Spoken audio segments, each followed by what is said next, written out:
Hello welcome friend to my YouTube channel hashtag I T Adda by GS Chauhan.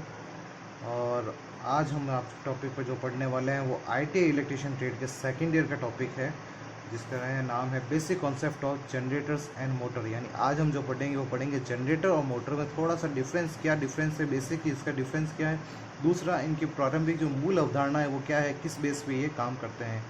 चलिए आज शुरू करते हैं हमारा टॉपिक आज से यहाँ से।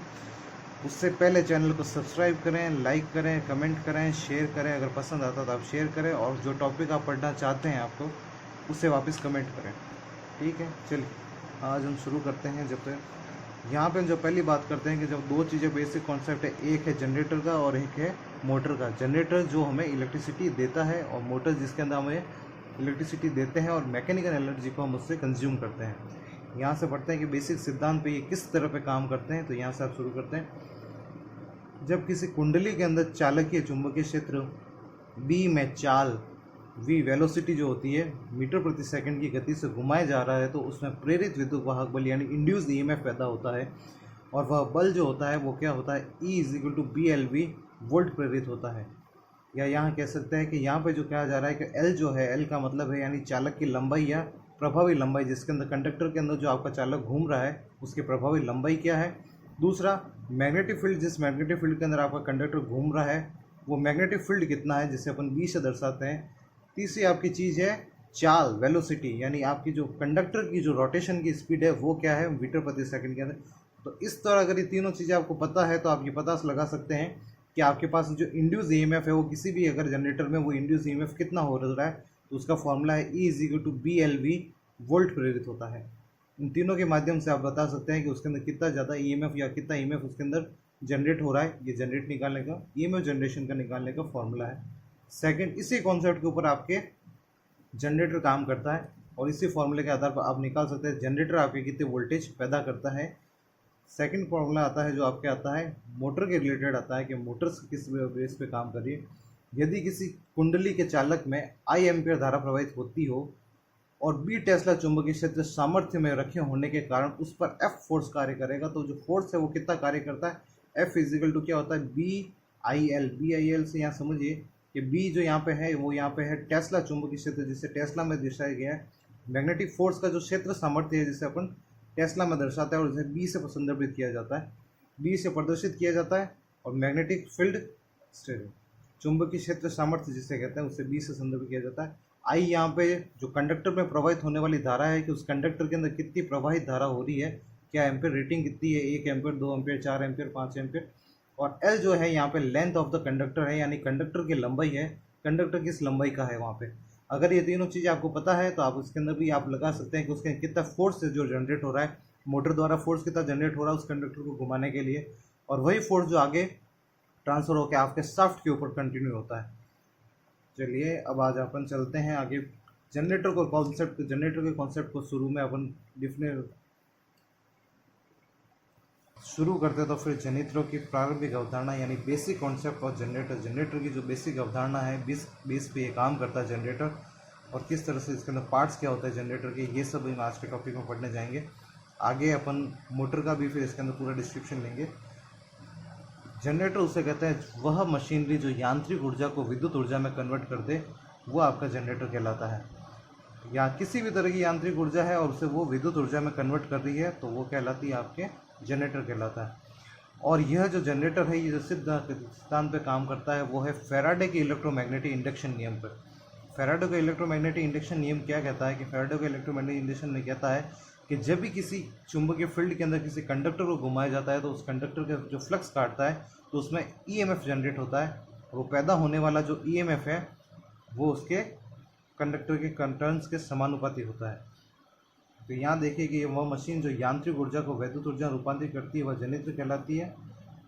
यह रूपांतरण वैद्युत चुंबकीय प्रेरणीकरण जिसे अपन कह सकते हैं फैराडे के इलेक्ट्रोमैग्नेटिक इंडक्शन नियम के ऊपर आधारित होता है। और यह जो इलेक्ट्रोमैग्नेटिक इंडक्शन है ये कितना ईएमएफ जनरेट होगा, ये आपके कंडक्टर के मोशन के समानुपाती होगा, यानी जितना ज़्यादा फ्लक्स काटेंगे उतना ही ज़्यादा आपका ईएमएफ भी जनरेट होगा। जैसे कि मान लीजिए कि किसी कुंडली में चुंबकीय क्षेत्र में घुमाया जाता है और एक चालक को स्थिर रखकर चुंबकीय फील्ड को घुमाना शुरू किया जाता है, चालक और चुंबकीय शील्ड में सापेक्ष वेग के कारण चुंबकीय फ्लक्स करता है, जिससे चालक कुंडली या ईएमएफ कहते हैं। इसे एक तरह से यहाँ से समझ सकते हैं, दो तरीके हैं कि जैसे यहाँ मान लीजिए कि कोई फील्ड है, ये मान लेता हूँ कि मैं कोई भी दो पोल्स हैं, नॉर्थ पोल और साउथ पोल, और इसके बीच में कोई कंडक्टर है जो मैंने यहाँ पर रखा हुआ है, और इससे मैं किसी भी तरीके से बाहर से कोई सप्लाई देके मैं इसे किसी तरह से हाथ से या फिर किसी और मोटर के थ्रू इसे क्या किया जाता है, इसे कपलिंग जोड़ के इसे रोटेशन करा रहा हूँ, और मैं यहाँ पे पॉजिटिव और नेगेटिव सप्लाई देता हूँ डीसी मोटर। यहाँ पे जो नॉर्थ से साउथ है, मैग्नेटिक फ्लक्स है जो आपसे नॉर्थ से साउथ की ओर ट्रैवल करता है। अगर इस नॉर्थ से साउथ फैक्ट्री करूँ, चुंबकीय फ्लक्स में यदि परिवर्तन होगा, तो फ्लक्स में जब परिवर्तन होगा तो पैदा जब इसमें फ्लक्स में कंडक्टर में क्या होगा, ईएमएफ जनरेट होगा। अब ये जो ईएमएफ है ये दो तरीक़ों से जनरेट किया जा सकता है, या तो आप इस फ्लक्स को परिवर्तित करें या कंडक्टर के इसके अंदर घुमा दें, या दूसरा आप फ्लक्स में परिवर्तन कर सकते हैं कि यहाँ जो अपन ने वाइंडिंग करी हुई है, जो इनको पोल्स को अपन ने मैग्नेटिक फील्ड देने के लिए, या उस मैग्नेटिक फील्ड में अपन परिवर्तन करें। दूसरी दो चीज़ें हैं कि अगर पोल्स को या मैग्नेटिक फील्ड को घुमा दिया जाए, दो तरीके हैं, या तो घुमाया जाए आपको कंडक्टर को, दूसरा आपको घुमाया जाए मैग्नेटिक फील्ड को।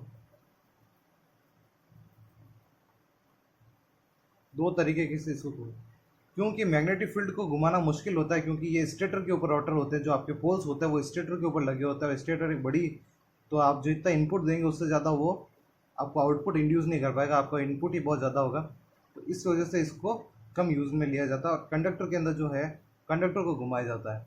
जब ये इस फ्लक्स को काटता है तो इस फ्लक्स में क्या होता है, परिवर्तन होता है, यानी फ्लक्स जो पहले चल रहा था उसके बहाव में क्या होती है, बाधा उत्पन्न होती है, और फ्लक्स में जब परिवर्तन होगा तो ईएमएफ जनरेट होता है, और ये पैदा होने वाला ईएमएफ है जो इस फ्लक्स परिवर्तन के दर के समानुपाती होता है। यानी जो ये पैदा हो रहा है ईएमएफ के जितना ज़्यादा परिवर्तन होगा उसी के ये समानुपाती होगा। ये फैराडे का इलेक्ट्रोमैग्नेटिक इंडक्शन नियम था जो फैराडे ने दिया था। इसी के आधार आपके जनरेटर है जो उसके आधार पर काम करता है।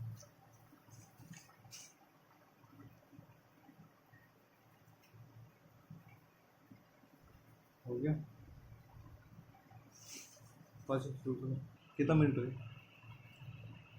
चालक और चुंबकीय क्षेत्र के सापेक्ष वेग के कारण चुंबकीय फ्लक्स कटता है, जिसके कारण चुंबकीय कुंडली में ईएमएफ विद्युत धारा बल प्रेरित होता है। जैसे मैं बता चुका हूँ कि फैराडे के इलेक्ट्रोमैग्नेटिक इंडक्शन नियम के द्वारा क्या होगा, जब यहाँ पे कुंडली इस में मैग्नेटिक फ्लक्स को जब ये कोई चालक कंडक्टर काटेगा तो इसके अंदर क्या होगा, इस कुंडली के अंदर ईएमएफ जनरेट होगा, और जो कुंडली में ईएमएफ जनरेट होगा वो हम फ्लेमिंग के दाएं हाथ के नियम से उस चीज़ को निकाल सकते हैं कि राइट हैंड रूल के थ्रू उसको के निकाल सकते हैं कि इसके अंदर कितना जनरेट हो रहा है, जो कहाँ धारा कहाँ बह रही हो, धारा की दिशा है जो हम फ्लेमिंग के लेफ्ट हैंड रूल्स के थ्रू से निकाल सकते हैं। अब आते हैं आपके मोटर की अवधारणा के बारे में, बेसिक कॉन्सेप्ट ऑफ मोटर।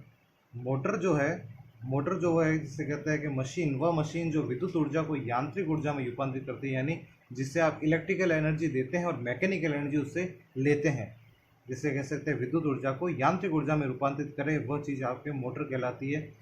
इस सिद्धांत के अनुसार जब कोई धारा वहन करती कुंडली को किसी चालक कुंडली चुंबकीय क्षेत्र में रखा जाता है तो उस पर एक बलाघूर्ण कार्य करता है जो कि चुंबकीय चालक के गतिमान होता है।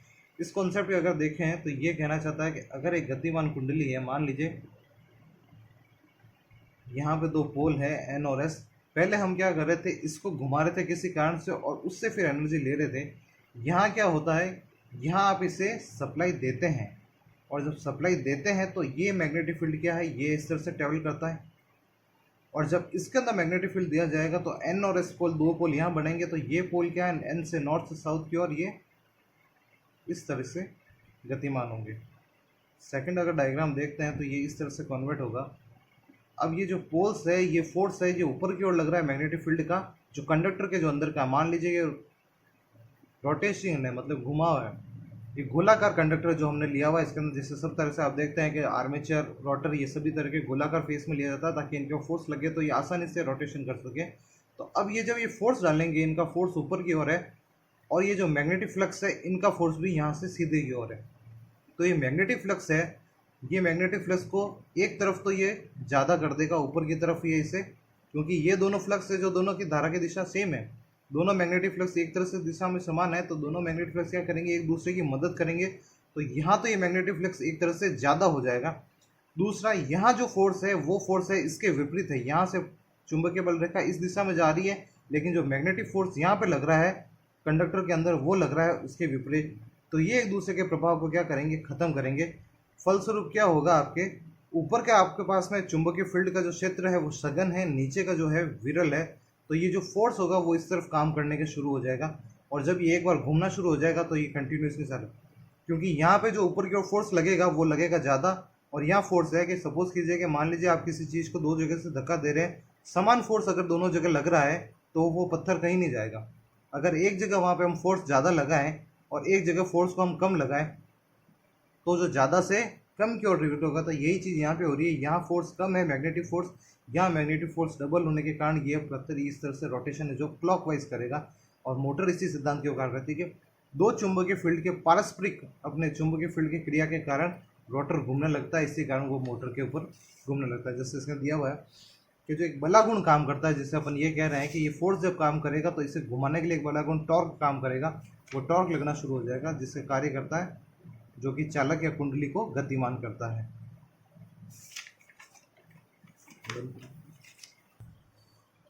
अब हम यहाँ पढ़ते हैं DC generator, types of DC generator और डीसी जनरेटर के भाग, या फिर कह सकते हैं डीसी जनरेटर जो हम पढ़ रहे हैं कि शुरू करते हैं डीसी जनरेटर।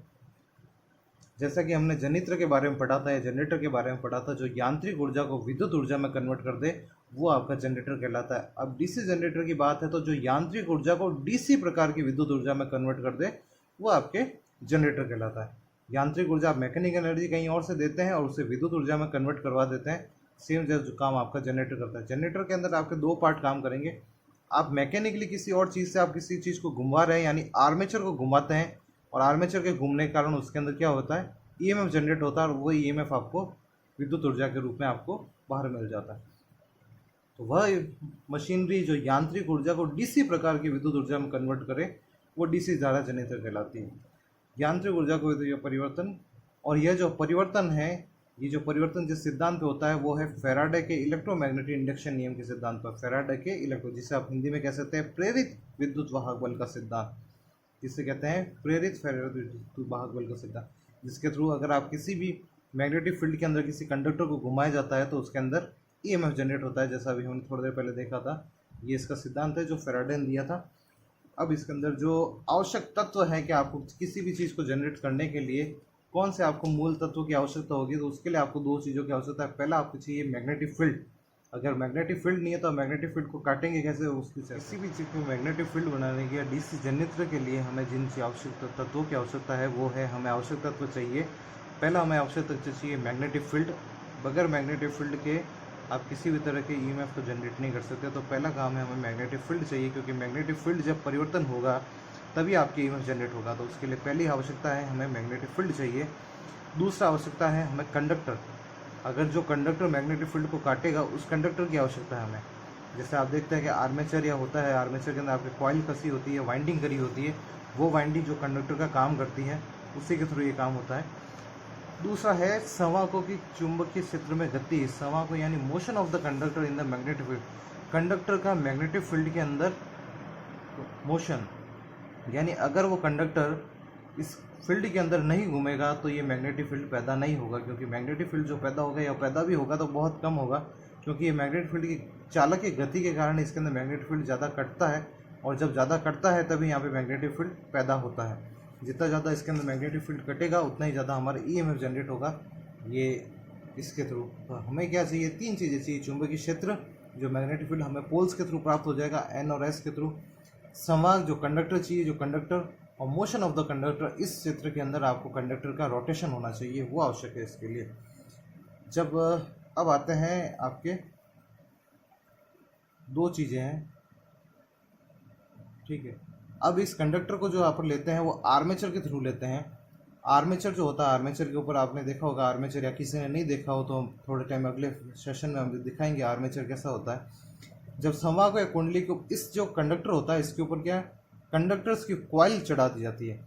रोटेशन टाइप का आपकी इस तरह का आर्मेचर होता है और इसके खांचे कटे होते हैं कुछ ना कुछ ऐसे, और इस खांचों के ऊपर क्या किया दी जाती है, इसके अंदर कॉइल चढ़ा दी जाती है बहुत सारी, और वो कॉइल अलग अलग रूप में इसको कर रखती है।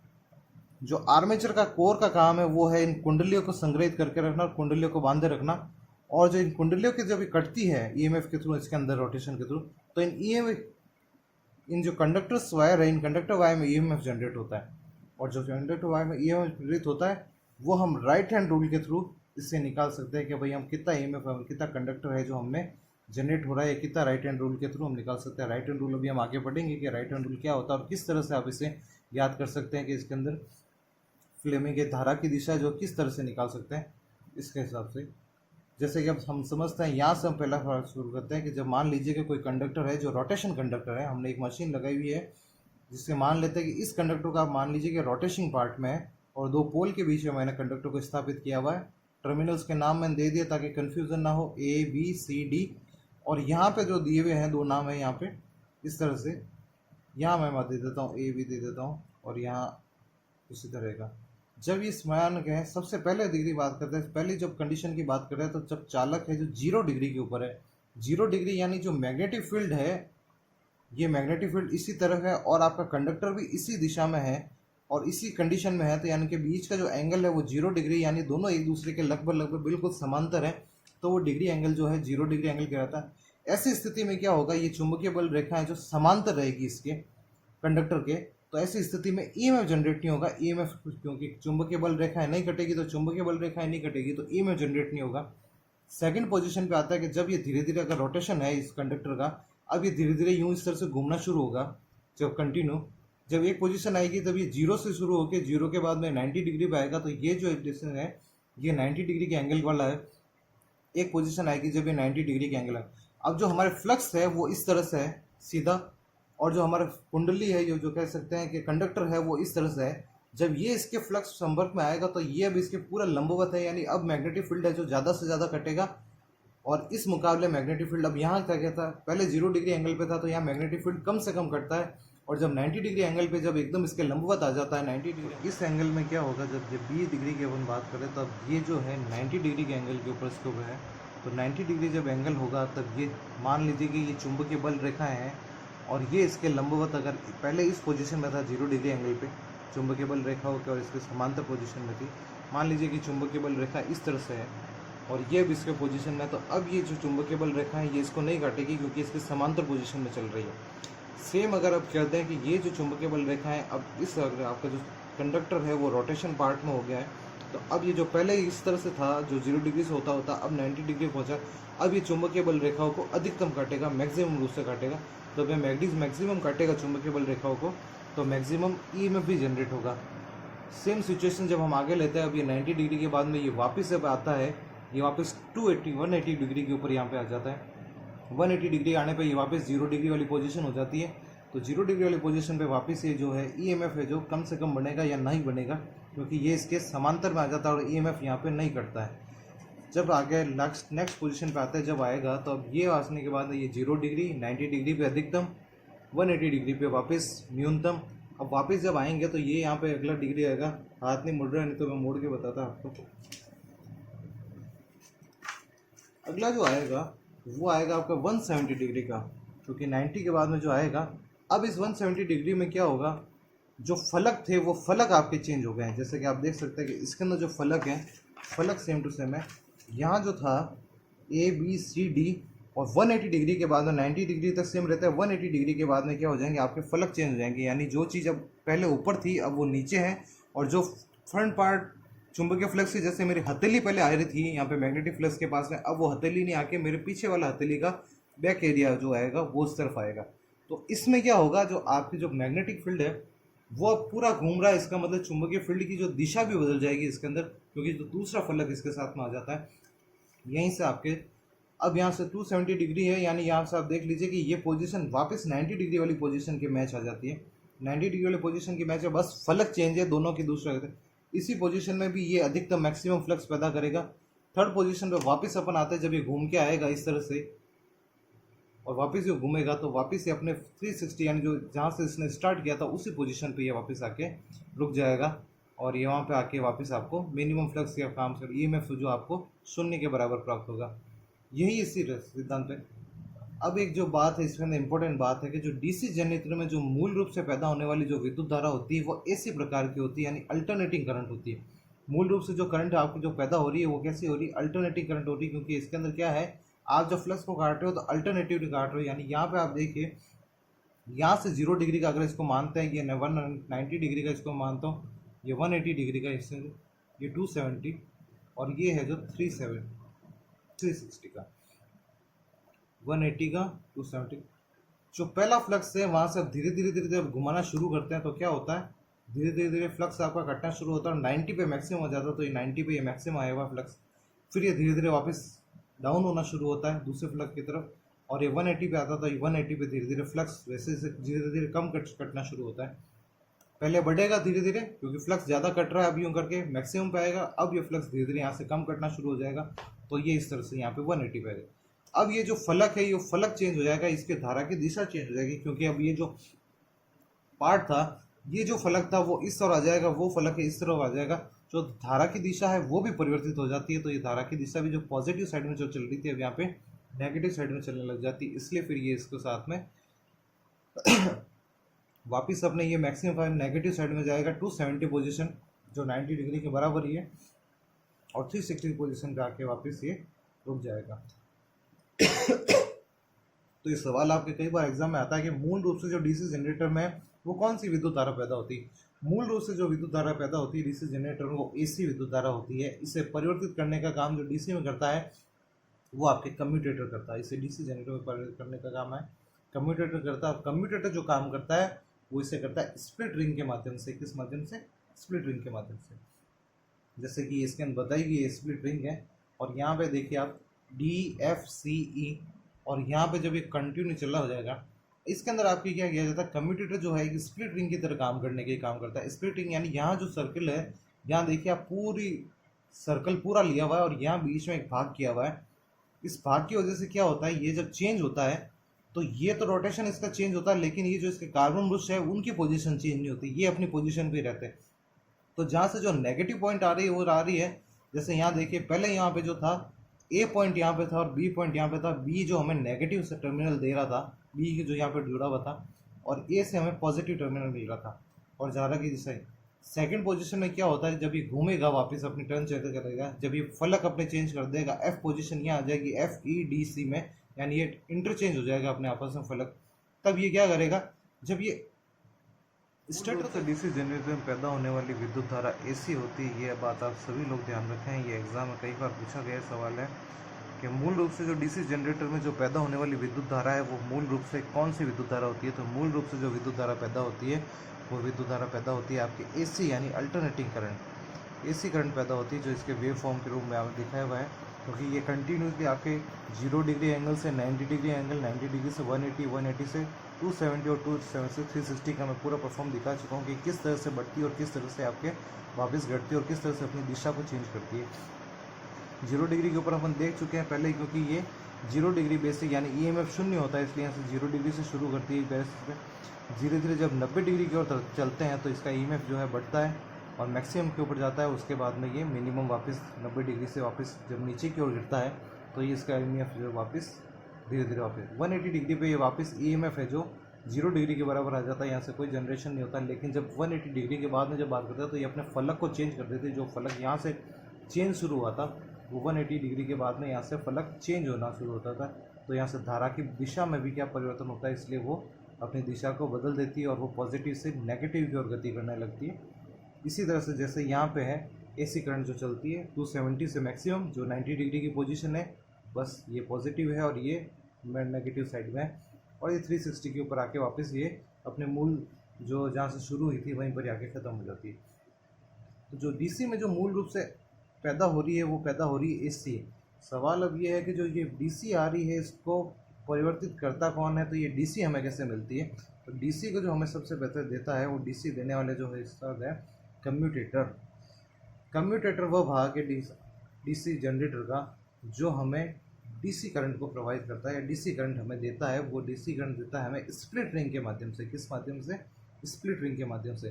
जैसे कि आप देख रहे हैं कि यहाँ जो ये मैंने जो लगाया है कम्यूटेटर या स्प्लिट रिंग कह सकते हैं, जिससे भी आप, यहाँ मैंने एक स्प्लिट रिंग नहीं रखा है, ये बीच में बटा हुआ नहीं है। यहाँ देखिए आपने मेरे बीच में बटा हुआ है।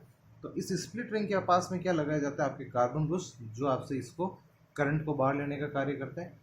इनका जो मेन कार्य है वो है कि जो ब्रश नेगेटिव पॉइंट ले रहा है वो नेगेटिव ही कंज्यूम करता रहे, जो पॉजिटिव ले रहा है वो पॉजिटिव लेता रहे।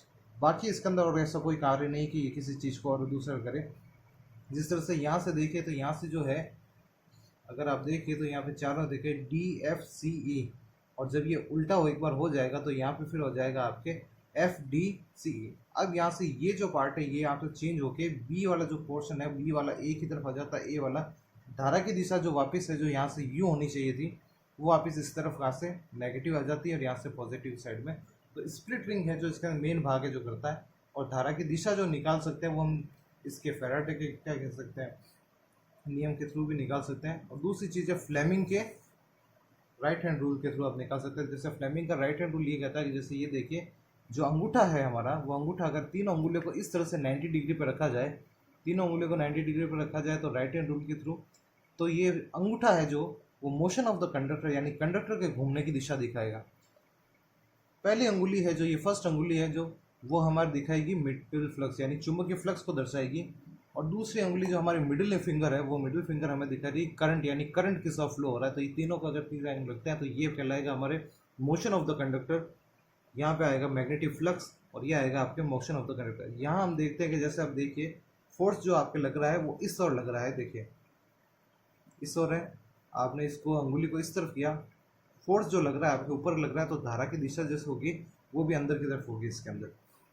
आगे हम देखिए कि यहाँ पे करंट के लॉ के थ्रू ये इस तरह से जैसे दिखाया हुआ है कि डीसी जो है हम मान लेते हैं कि यहाँ पे हम एक कॉइल की बात कर रहे थे, हम यहाँ पे जब कंडक्टर की जो वाइंडिंग की जाती है वो एक कॉइल के थ्रू मल्टीपल कॉइल्स की जाती है। यहाँ जो ये एक जो वेव फॉर्म है वो दिखाई जा रही है जो कैलकुलेट कर रही है, ये जो एसी फॉर्म पर है ये एक कैलकुलेट है एक कॉइल की, और ये मल्टीपल कॉइल्स है।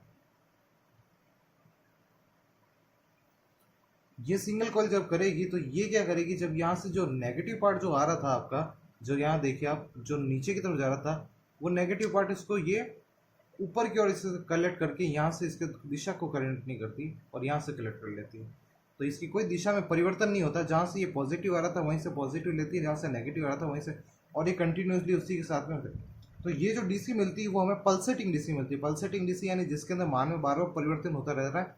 पल्सेटिंग यानी देखिए यहाँ मान सबसे अधिक है, यहाँ मान कम है, ये बार बार इसके मान में क्या है कमियां हैं, ऊपर नीचे, एक हमारा एक समान डीसी नहीं मिलती है, हमें पल्सेटिंग डीसी मिलती है।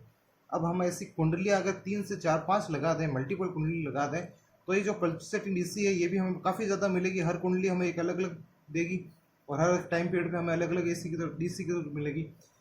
तो ये जो कुंडली है ये जैसे मान लेते हैं कि हम 2 कुंडली की बात करते हैं, तो ये पहली कुंडली है जो फर्स्ट कुंडली इंड्यूस कर रही है ईएमएफ, और ये जो कर रही है कुंडली दूसरी कुंडली इंड्यूस ईएमएफ कर रही है।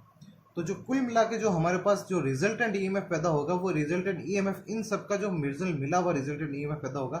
मान लीजिए हमारे पास मल्टीपल कुंडली है तो यहाँ पे 2 या 3 4 कुंडली हो सकती है, तो उनका जो रिजल्टेंट ईएमएफ है या औसत जो मान होगा वो हमें रिजल्टेंट ईएमएफ के मान में प्राप्त होगा।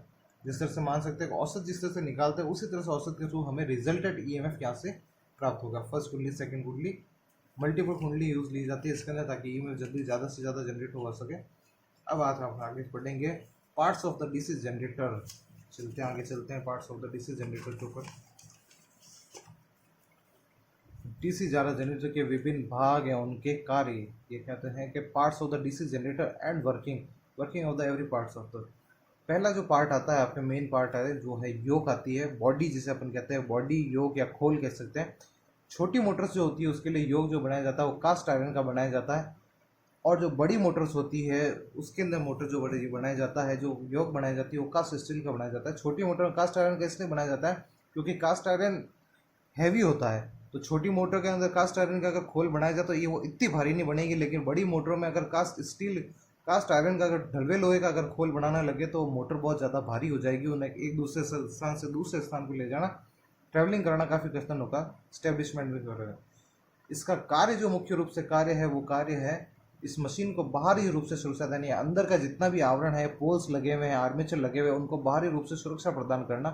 दूसरा, पोल्स को आधार प्रदान करने के लिए जो पोल्स होते हैं आपके, जो मैग्नेट पोल्स होते हैं, वो मैग्नेट पोल्स आपके योक के ऊपर, बॉडी के ऊपर, बॉडी जो योक होगी वो आपकी तो ये कर सकता है कि जो खोल होगी, बॉडी होगी, वो योग इस तरह से होता है। यहाँ पे जो इसका खोल होगा और जो अंदर जो होते हैं वो आपके अंदर जो है पोल डिज़ाइन किए हुए होते हैं यहाँ पे इस तरह से।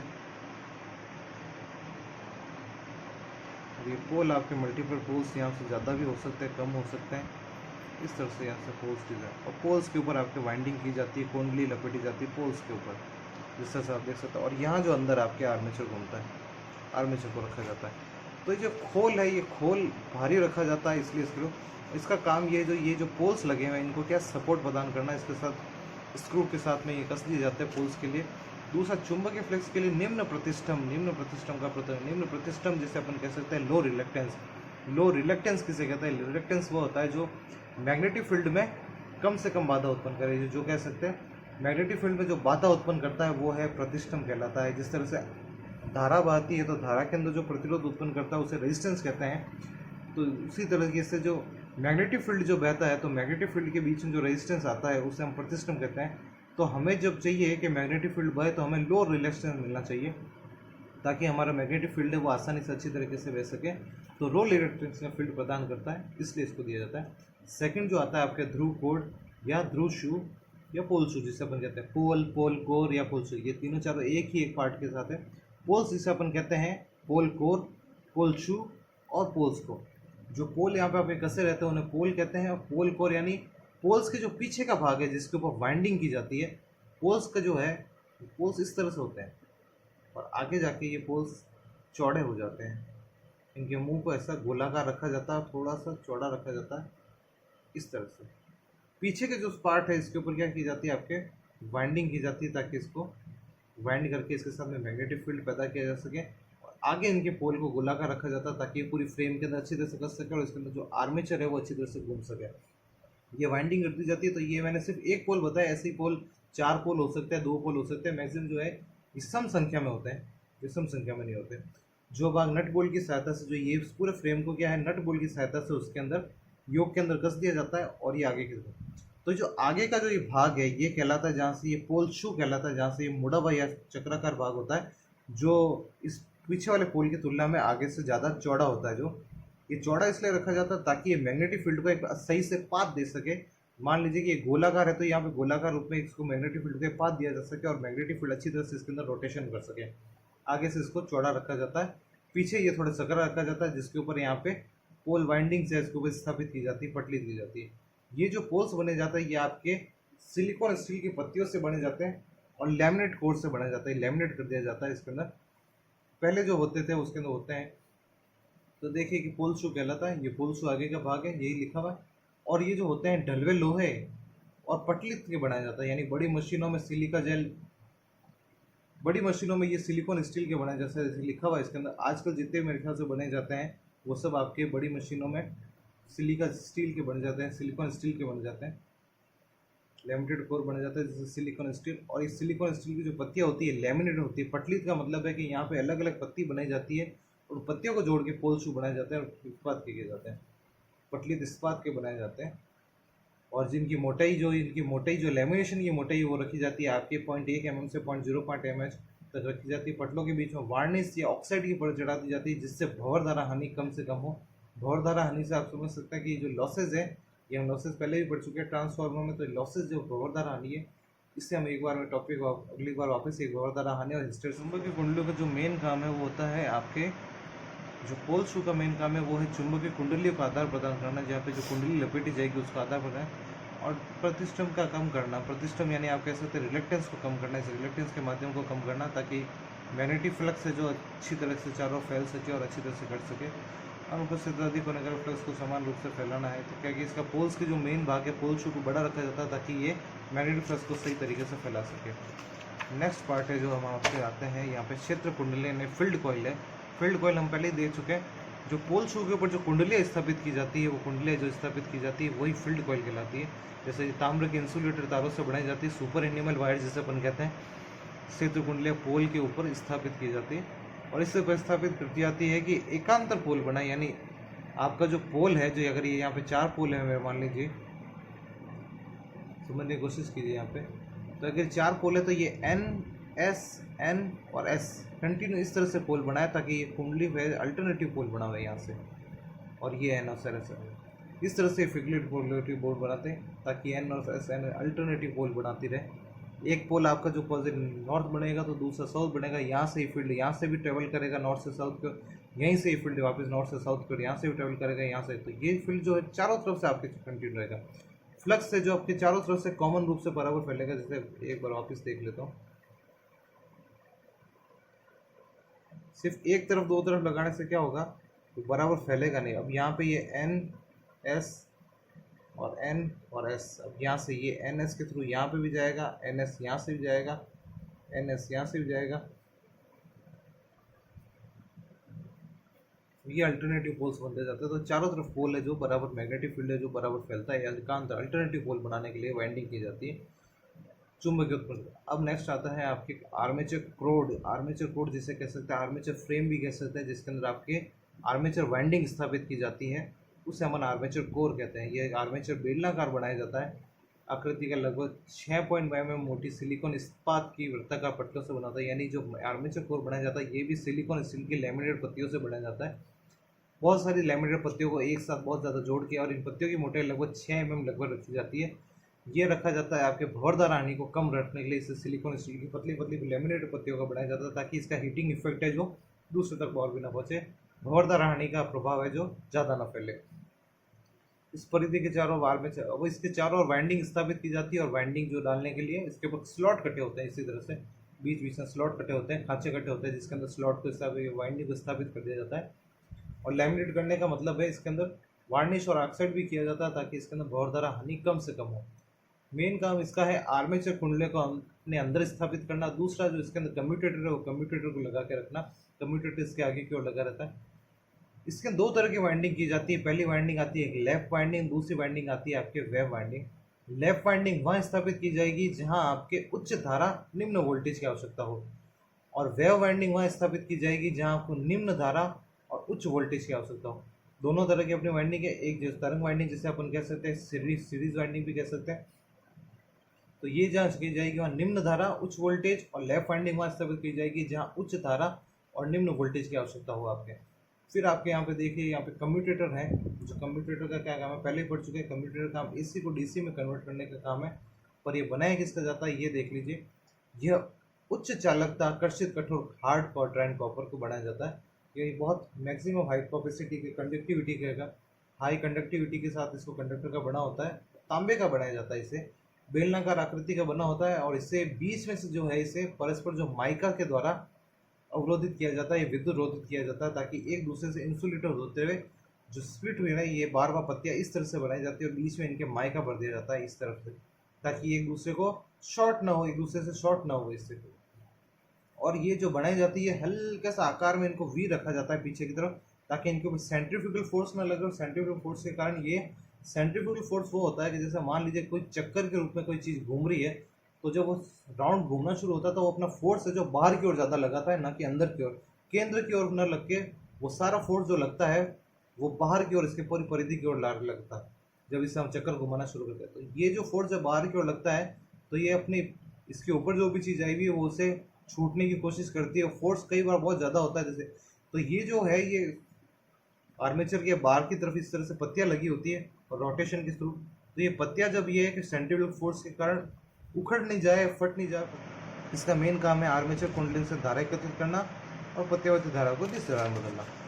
अब आपके पास लास्ट आपके जो टॉपिक आता है वो आता है आपके कार्बन ब्रश। कार्बन ब्रश जो है आपके आयताकार आकार के होते हैं, और कार्बन जो है ये जो कार्बन ब्रश या ब्रश कह सकते हैं जिसे आप, ब्रश जो है मैक्सिमम जो आपके स्थापित किया जाता है वो कार्बन या ग्रेफाइट के स्थापित किए जाते हैं। इनका मेन काम है कि जो इलेक्ट्रिसिटी जनरेट हो रही है उसे कलेक्ट करना और कलेक्ट करके बाहर की ओर निकालना। कार्बन ब्रश जो है वो दिक् परिवर्तन के ऊपर लगे होते हैं, और ये जो काम है ये लुब्रिकेंट का भी काम करता है, लुब्रिकेंट यानी स्नेक का भी काम करता है, घसते नहीं है। और दूसरी चीज़ें जो कम्यूटेटर है, कम्यूटेटर को नुकसान नहीं पहुंचाते। ये अगर किसी ठोस चीज़ का अगर हम यहाँ पे कार्बन ब्रश काम लेंगे या कॉपर का ही ले लेते हैं, तो कॉपर और कॉपर आपस में स्पार्किंग भी ज़्यादा होगी, हीटिंग भी ज़्यादा होगी, उसकी वजह से ये लंबे समय तक ज़्यादा टाइम नहीं कर सकते। इसलिए यहाँ पे कार्बन का उपयोग किया जाता है जो लंबे समय तक उपयोग में आता रहे जब ये घस जाता है। और इसके पीछे स्प्रिंग से दाब लगाया जाता है ताकि आपका जो दाब है वो हमेशा कनेक्टेड रहे। स्प्रिंग के थ्रू इसके ऊपर दाब डाला जाता है ताकि ये हमेशा इसके साथ में कनेक्टेड रहे। जो ब्रश है वो ब्रश आपकी जो रॉकर आर्म होती है, रॉकर आर्म के सेट होते हैं जो आपके एंड कवर के ऊपर लगा होता है। रॉकर आर्म के थ्रू आप इसकी बुश की पोजीशन को आप चेंज भी कर सकते हैं जब MNA या GNA चेंज होता है, या मैग्नेटिक न्यूट्रल एक्सिस। जो ब्रश हमेशा स्थापित किए जाते हैं MNA पे यानी मैग्नेटिक न्यूट्रल एक्सिस पे, जहाँ पे मैग्नेटिक न्यूट्रल एक्सिस वहाँ पे ब्रश स्थापित किए जाते हैं। आज के इस टॉपिक के लिए हम इतना ही लेते हैं, कल हम इसको वापस करेंगे जहाँ DC मोटर्स के type of the DC generators को पढ़ेंगे। और बाकी तब तक के लिए आप शेयर कीजिए, सब्सक्राइब कीजिए और कोई टॉपिक आप अगर पढ़ना चाहते हो तो कमेंट कीजिए। Thank you.